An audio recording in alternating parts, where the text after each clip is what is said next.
Good evening, everybody. It's obviously during the day right now, but evening for us here in Houston. And as a pre-recorded session, it's an honor for the Endolat team to be part of the Icarus team. So I'd like to present a case, and then obviously we're going to have a live discussion soon. So I'll go ahead and present this case, showing a patient that had a very cumbersome transmetatarsal amputation. Unfortunately, ischemic, and on top of that, with infection. And so when we saw the patient for a second opinion to avoid a below the knee amputation, the patient had pretty bad PAD. His SFA and proximal popliteal artery were all occluded. And that was something that we were able to treat. Unfortunately, the patient had already had a stent in the SFA at some point in the past. And despite our attempts to continue to stay or remain luminal, we were not able to do that. And so we came outside of the stent and then came into the artery, followed by a very judicious balloon angioplasty.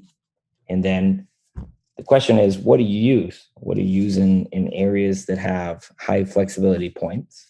Supera has been a great solution for many years, and now we have a biomimics. Biomimics is a nitinol cut laser, so a laser cut nitinol stent frame that has a very predictable landing site in relationship to the markers, unlike Supera, which probably poses it as a champion in the arena of, what do you do when you need to actually have things that can modulate in a vascular mimetic way. And so this stent is purposely made in a spiral way, accommodating to a lot of the demands of the femoral popliteal segment. On the right-hand side, you can see some of the data coming from their 2-year randomized control study showing freedom from lesion reintervention in the majority of the patients, up to 91% in comparison to those that did not get the stent. Now, when you look at real European studies, and obviously this includes patients that have longer lesions, we're talking about 1 year freedom from loss of patency in up to 80% of the patients, and then up to 76% of the patients at 2 years.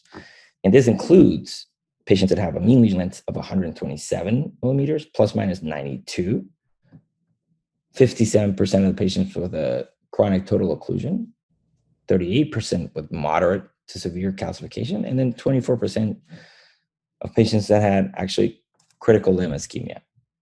The MIMX-2 USDID study, looking at the safety, it's interesting because it also breaks down the fact that there's no statistical evidence that there's differences within the different groups of risk. So CTOs versus stenosis, same. Calcified vessels versus non-calcified vessels, same. Long lesion length versus short lesion length, the same.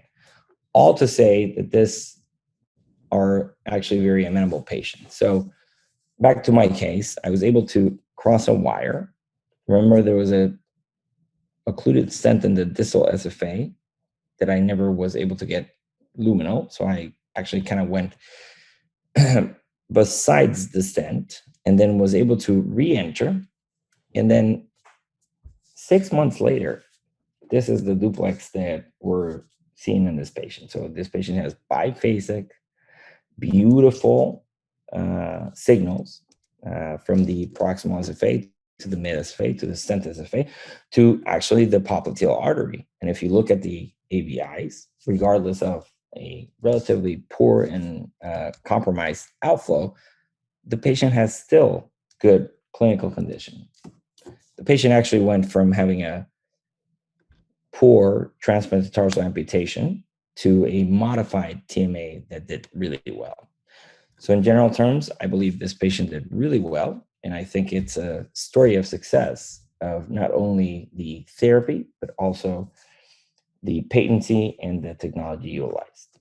Thank you very much. And I hope that soon we can have a live discussion on novel therapies for PAD. Thank you very much for joining Icarus and an Endolat session from our standpoint. I will welcome right now the next two speakers, which are Dr. Luis Morelli from Costa Rica and Dr. Larry Diaz from the USA. Thank you very much.